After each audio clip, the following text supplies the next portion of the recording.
This is VIVO Y35, and today we would like to demonstrate how you can check how much of internal storage you have on this device.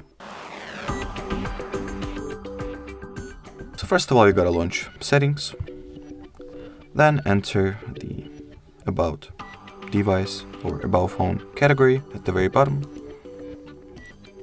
And in here, at the phone storage section, you'll be able to understand how much storage space you have in general.